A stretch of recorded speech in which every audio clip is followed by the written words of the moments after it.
Hey everybody, I'm Jason Mefford and I'm here with Brad Miller and we're walking the spiritual path. And today we thought we would talk about something that you may never guess that we would be talking about here because, so many people that consider themselves to be spiritual or religious or whatever, they're very serious because it's all so serious. But Seriously. seriously, it's serious, right? Pun intended. Sky, star in the sky. All right. Anyway, but we want to talk about the value of humor along the path. So Brad, I know you kind of brought this up Mhm. as a topic to talk about. What's been on your mind about it, and then I can share a few things too. I think it kind of goes to your point that you made there that a lot of times the idea of the spiritual path being spirituality, people see this as a very serious, very somber sort of thing. It's very important. It's something that we have to be respectful of. And it's because of that, I think people they just kind of get uptight about the whole thing. And I know that some of the greatest spiritual teachers are all about humor. That they're all about using humor, and 95% of the time they're laughing and joking, because that is actually empowering. Mhm. Maybe that's something we'll talk about a little bit. Um, Yeah, because it's interesting. I think, a lot of times when people are so serious, and again, I'm not saying there's certain things that are sacred that should not be made fun of, right? mhm, Because of the sacred nature of those things. But to have a little humor or levity in your life is a very good mhm, thing because, like you said, a lot of spiritual teachers and masters will use humor in different ways and for different reasons. And everybody kind of has their own art, on how they do it. But I've seen in my life too, the same thing. A lot of my mentors and teachers have a tremendous sense of humor and will just kind of throw in things. Sometimes I think from a teaching perspective, right, to mhm, help make something memorable. Sometimes it can be used when things are feeling heavy, mhm. right? To To kind of lighten it. move, to lighten it and kind of move people back to an emotional sense of happiness, joy, humor. Yep. It tends to have us do that. Um, and sometimes I think it's maybe done to remind us that we don't have to be so serious, right? It's like it all matters, but it doesn't matter at the same point, you know, and to realize that it's okay to make mistakes. It's okay to um it reminds me of a story back from the Civil War. There's a song that I learned when I was in grade school. One of our teachers, here I was. I must have been in second grade. Second grade. So I was what, 7, 8? I don't know, something like that. Yep, 6 or Anyway, 7. this new teacher came into the elementary school and I got to have her as my teacher, right? And she was, obviously a young, attractive woman. So a little boy was kind of like, a little bit of crush on Ms. Peterson, kind of thing. But she had a guitar. And so what we would do is we'd kind of get together the second, no, maybe it was third and fourth grade. It was third and fourth grade. I was in fourth grade. Sorry. There we go. I was in fourth grade, so a little older. But we get together the third and fourth grade classes that were in our building, and we'd kind of have like a singing time where she'd kind of play the guitar and we'd have a good time and sing and learn these songs. And one that she taught us was an old folk song from the Civil War time, and it was called Goober Peas. And Goober peas is a slang term for peanuts. And so in the South during the Civil War, a lot of people in the South were starving, and the only thing they had left to eat was peanuts from the ground, right? And so they would boil peanuts and eat the peanuts. And so this song, peas, peas, peas, peas, eating goober peas. Goodness, how delicious eating goober peas, right? So it's like a little upbeat, yeah, kind of a thing, sort of song. But why did they come up with that song? Why did they sing that song? And it was a lesson that Ms. Peterson taught me when I was in fourth grade is there's some things in life that you can either choose to cry about or laugh about. Same situation. Are you going to cry about it or are you going to Hmm. laugh about it? Right. And I think that's where humor in our life can come in. Right. Hmm. And it can come in varying forms of kind of a curiosity, isn't that interesting kind of chuckle. And so if you're around me, you'll hear me kind of chuckle under my breath a lot of times.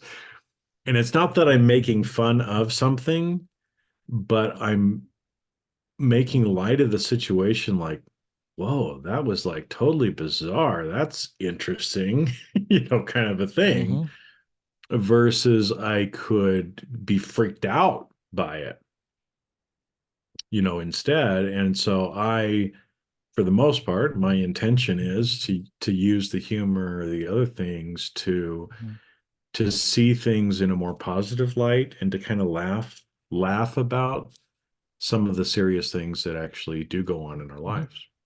Yeah, I do the same thing. My daughter gives me funny looks, because of it. Like, what are you laughing about? What are you chuckling about? What's funny?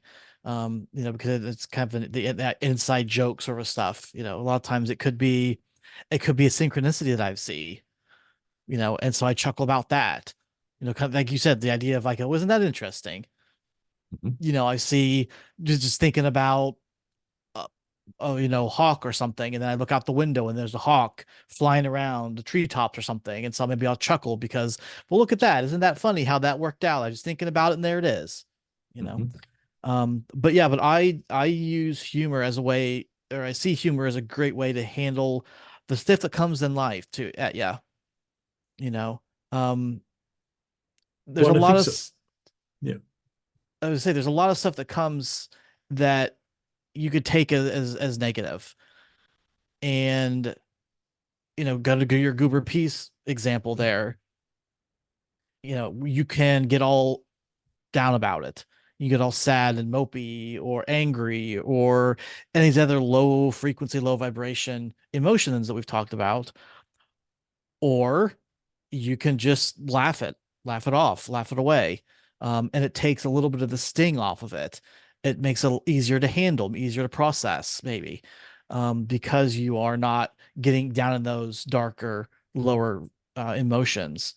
Um, and that to me is a great way. I know sometimes, they talk about in psychology that laughing is a self-coping mechanism. That you get Mhm. into something and you kind of laugh it off, either nervousness or whatnot.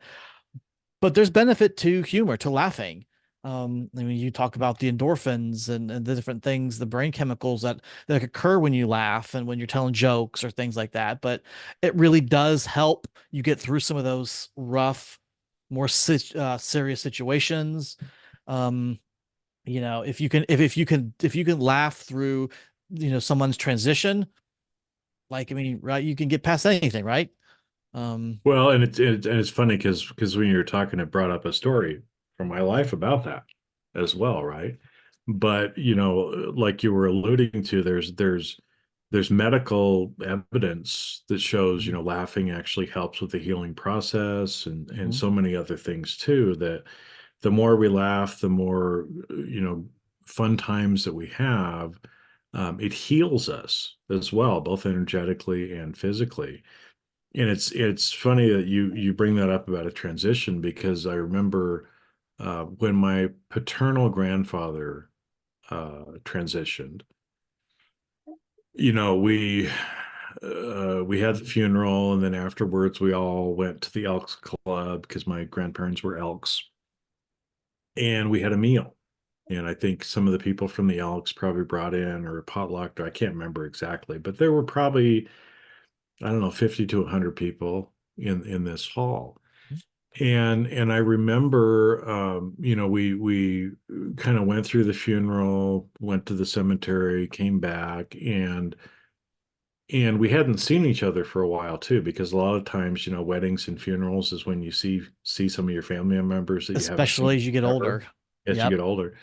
And so, I remember my an aunt and uncle of mine just being like mortally offended that so many of us were having a good time and laughing and joking and hugging, the other people that were there, where their view of it was this was supposed to be a solemn and somber and sad time, right? A time of sackcloth and ashes, if you will, from the Bible, right?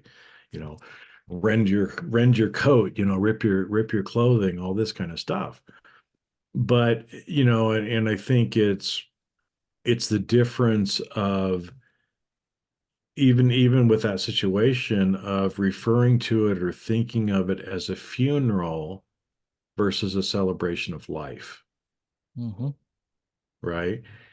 And for me, I don't plan on having anything like that, but I don't have any control over it because I won't be here.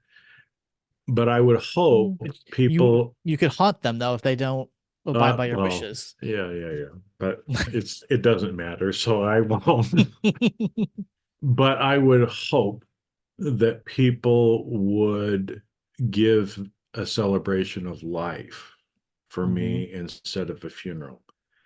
I would hope people would be laughing and hugging and loving each other and feeling grateful for each other instead of feeling sad and sorrowful and pitiful that Hmm. I was no longer around, right? Because when I leave this body, it's going to be pretty amazing. Okay. And don't get me wrong, I love my body, I love being here, If but I love my body, yeah. Rod Stewart pull in here, woo, right? But and I love my body, I love this experience, but what's on the other side is so much greater too, right? Or especially as people, when my mom transitioned, it was the same thing. I mean, she had metastasized cancer. And so she was in all this physical pain, but as she transitioned, no more pain for Hmm. my mom.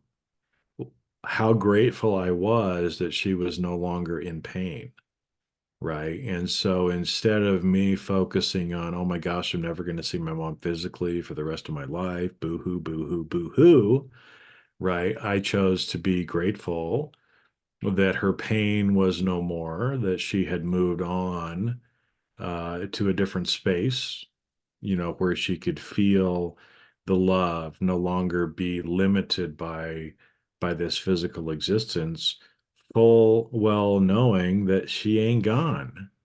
I mean, I still sit with my mom even though she's not here. We still conversate even though she's not here, quote unquote, right? Right. She's never really gone.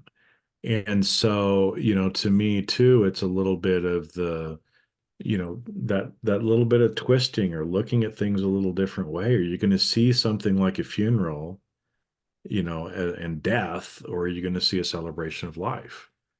When things are hard Mhm. for you and you feel like crying, are you going to cry, or are you going to be able to twist it and learn from the lesson and maybe laugh about it? Because Mhm. most of the time we laugh about things when they're distant memories, but can we laugh about them in the instance, right? And In the I moment. remember we were out in the middle of Kansas somewhere. I think going to, oh, that's what we were doing. We were going because part of my relatives are from that area. So we went out to a cemetery, which was like a mile or two outside of this little town that had 100 people in it. So we were literally like in the middle of nowhere, right? And so I get out of the car, have young kids, in the car. We're out family vacation. So we stop and I'm like, okay, I leave the car running, right? Because it's kind of cold. And I'm like, I'm just going to go check something real quick. Everybody stay in the car. I'll be right back. I get out, go to kind of check where the graves are or something in the Mhm. cemetery. And all of a sudden I hear the doors close and everybody else in the car pretty much got out. And my son, the last one, he comes over and he's kind of giggling. And I'm like, what are you giggling about? I locked the car, Daddy. I'm like, you have got to be kidding. I was not so finding the humor in it at that point as it was getting Mhm. dark and we were, a mile or two away from anything, Mhm. that we had just locked the car with it running in the middle of nowhere. Right. So I had to, you know, go down the street to the closest house and ask to use the phone and call the sheriff so they could come out and unlock the car for us. But Mhm. at the time, I didn't find the humor in it, Right. right? But now it's pretty funny, you know, and Mhm. especially to have my son, he must have only been, I don't know, 4 or 5, maybe something like that. So he didn't really know what he was doing. He thought he was doing a good thing. It wasn't like he was, trying to piss daddy off or anything. Sure. He was kind of laughing about it at the time, and things like that are humorous. We laugh about them when they're distant memory. Can we Mhm. get better about laughing at them when they're actually happening so that we don't go through some of those negative emotions and other things at that point? Because I'm sure I said some not so nice words to him or some I'm sure I probably choices. would have too at the Yeah, time. yeah. Um, But but I didn't need to. And in the bigger scheme of things, it doesn't really matter. that's right. Yeah. So when early you talked about, you're going to be leaving the body soon, it's going to be wonderful and everything. The first thing that came to my mind is the scene um, um, and now this lost me.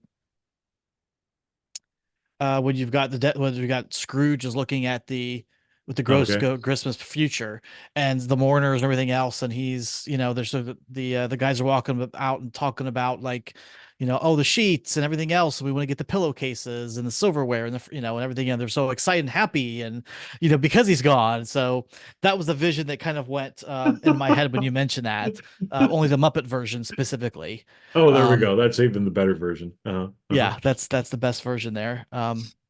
But yeah, I kind of going back to the trend, the funeral sort of idea.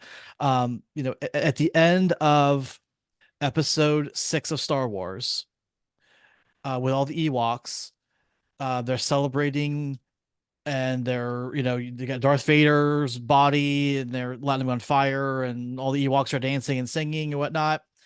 That's what I want when I go. I want basically that recreation. Doesn't have to be, Ewoks or little people like that. But, I want it to be a party. I want it to be a celebration. Like you said, I don't want it to be people all sad and depressed and that's not the feeling that I want there to be. I want people to be happy. I want them to be having a party. I love the idea of the a New Orleans funeral where you've got the band playing, marching down the street. Like I love that idea of everybody's, they're dancing, they're singing, the instruments. It's a party, it's a celebration. And that's what I want. Like when I go, I want that to be what people have. I want them to be laughing and joking, not that I'm gone, but remembering me and the good parts and stuff. And I don't need, to hire a set of mourners to Hmm. whale or something at the outside the whatever the cemetery or anything like I tell my wife I really would like a funeral pyre. You know what The Viking one where you get put out in the boat and then we shoot the arrow, again or more like the Star Wars version basically okay, where you okay. just kind of have the funeral pyre and you light it up and everybody kind of sits around and the problem as I've found, and this is totally going way off track, but you know what whatever. There is, I believe, only one place in the United States where that is actually legal. And to be able to actually have a funeral pyre ceremony like that, you have to be a resident of Huh. this little village or whatever like that. And they're very careful about who they will let become residents there. They're limited, houses and all that kind of stuff because they don't want people just flocking in to, have big funeral pyres and such. Hmm. Um, Interesting. Hmm. but as you see, I've looked into this a bit.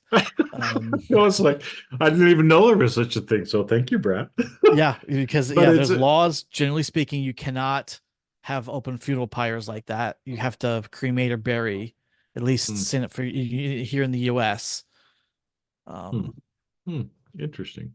yeah. Well, and as you were talking too, I think it's, for a physical death or transition, it's easy for us to think about that. But even, again, taking it back to kind of the practical decision points along the spiritual path.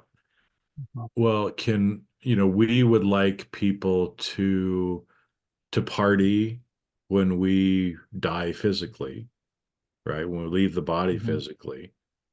Can we do the same thing when we die spiritually along the path, right? Because we've talked about that before of shedding and leaving behind and kind of Mm-hmm. in the shamanic tradition of a thing like the shamanic death or the dark night of the soul, where when those things happen, Hmm. can we celebrate that for ourselves too? Like, wow, isn't it so great that I'm finally through with the pain of whatever that Hmm. was, and I'm going to go celebrate, and Hmm. those around us that celebrate with us, as well. And I know it's one thing that we don't really do very well in the US is celebrate. So my partner now is European. They do a much better job of actually celebrating even little things than we do. I mean, they have Hmm. whole traditions around, toasts and some of these different things that are done that I'm learning or, becoming aware of Hmm. now. But here in America, we don't really celebrate that much. And, can we maybe start doing more of that? Can we, start having the parties and finding the humor in the different things? And I don't know. I'm going to tell a joke if that's all right. And again, I don't know. Please, yeah. It must somehow relate to what we're talking about because it popped into my head as we're talking, Hmm. right? And so there's this group of men that goes out hunting. And so, they have a week or two that they go off to this cabin in the woods and to go hunting, right? And Hmm. so there's 6 or 8 or 10 of them. There's a group of people, and so they decide to draw straws for who was going to do the cooking, right? Because one person had to do the cooking, and so they had that primary responsibility. And so they drew straws, and this guy got told that he was the one that was going to get to be the cook and the cleaner. So probably not as much hunting for him because he was busy, making food Hmm. and cleaning up and doing everything else, but that he was the one that got drawn the straws. But the agreement was that if anybody complained about the food, then that person who complained about the food would have to take over. Hmm. Okay. And so this guy got the responsibility, and so he starts making the food, and everything is fine. But he's kind of like, I really want somebody to complain, so I can actually go out and go hunting. Hmm. And so he starts doing things to the food to make it maybe taste a little bit different, and nobody's saying anything. They're all like, "Oh, this is so good. This is so This is good. the best I've ever The had. best I've ever had," right? Because nobody else wanted that job, right? Hmm. And so he's doing, and he's getting kind of frustrated there after a few days that this isn't working. And so he goes out in the forest and he finds some moose poop and moose shit, right? And he actually puts it in the dish. Okay. And feeds it to the rest of the guys. And finally, one of the guys is like, man, this food tastes like moose shit. Good though.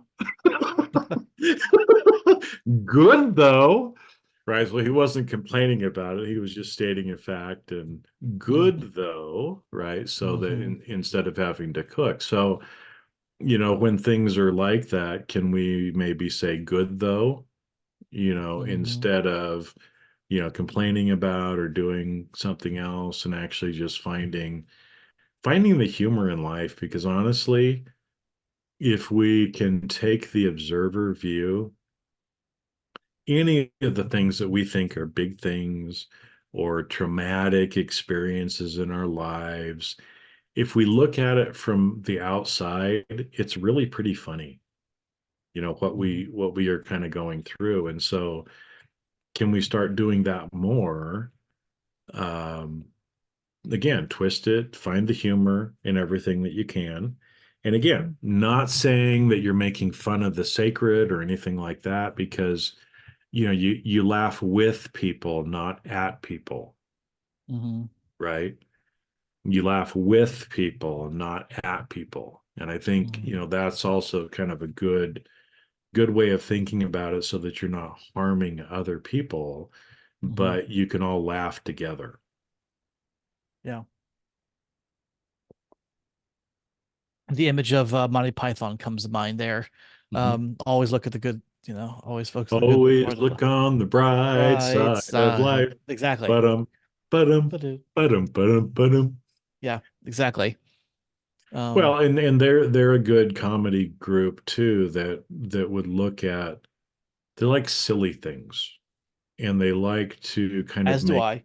Yeah, make that's light of some of the seriousness of it. I mean, mm-hmm. one of their, most famous skits was one where it's just two guys on a dock hitting each other with fish. Like it was the fish Mm-hmm. slapping. It's like, what does that have to do with anything? I don't know, but it's funny. If you go and watch that, look it up on YouTube, it's Mm-hmm. hilarious. But really, all it is two guys smacking each other with fishes, and Yeah, but you find the silly, you find there's always some way to kind of twist it that way if you want to. yeah. And sometimes even and I guess you got to be a little careful about this, but sometimes it can be beneficial to use humor to lighten up people who are getting really serious and really deep and dark into their spiritual paths or into that aspects of things. I know you talked about we don't want to make light of things that are sacred, but sometimes people can get so super serious about this ritual that I have to do, and it has to be a certain way. And if I, I you can't make know, any mistakes. I have to. exactly. Right. And if I can start all over from scratch and it's a 5 hour ritual and like this is yeah, I mean somebody's this so serious and that sometimes, that's great fodder for helping somebody lighten up with a little bit of humor. Because again, at the end of the day, as we've talked about, it doesn't matter. It doesn't No, and matter. if you're doing your best, I mean, because that exact example that you came up with, I just went through a ceremony with some people, and afterwards there were several people that were so worried that they had done something wrong, and was it still going to be okay? And it's the same thing where, that's where my mentor and other teachers would then, just, it's okay, and maybe crack a joke or do something, because people, are Mhm. kind of going down a path that they don't necessarily need to go on, because it's okay. Did you do your best? If you did your best, hey, it's going to be Yeah. okay, right? Because especially in ancient traditions, especially like shamanic traditions, you just do your best, and you're practical, and you do the best you can with what you have at the time.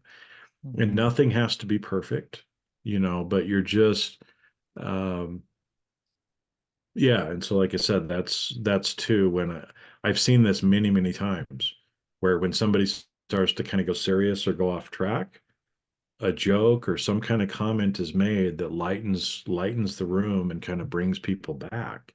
And Hmm. it's quite an art form to be able Hmm. to do that. So can we do that with other people to help them? Can we do it with ourselves That's a too? big one. Yeah, Yeah, to be able to make fun of yourself, to be able to laugh at yourself when you realize that you're getting too serious, too into something. That's really powerful. yeah, yep. So So there's value in humor. lots of value in humor. Uh-huh. Yeah. And without it, I think often we become too serious. And I find myself doing that sometimes. I'll joke to Mhm. myself like, "Oh, Jason's getting to be a very serious boy. He needs to lighten up here," you know, because sometimes I get into that too. So I'll even joke with myself about it, Hmm. of All fun having and no more play makes Jason a. Jason a very boring boy, right? Yeah. Hmm. And so we've got to remember that as we're going through, because as long as you're doing the best that you can, with a good intention, that's all Yep. that really matters.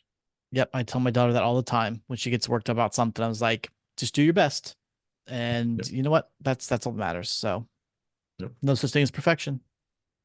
Hmm. So Well, there's perfection in the imperfection, which is the beauty of it. the paradox of, yeah, Yeah. Yeah. there you go. Yeah. So everybody go out and laugh this week. Laugh at something, laugh at yourself, lighten things up a bit. Crack a joke now and then. Yeah. It's good for you. Because there is value in humor, and it does the body and the soul good. It So does indeed. so, and just remember, everything is good though. At least good though. Good though. Just like this podcast episode. It's good Good though. though. Exactly. Exactly. And with that, we will leave you to go out and have fun and laugh this week. And we'll see you on the next episode. Thanks everybody for listening, and we'll see you next time. Catch you then.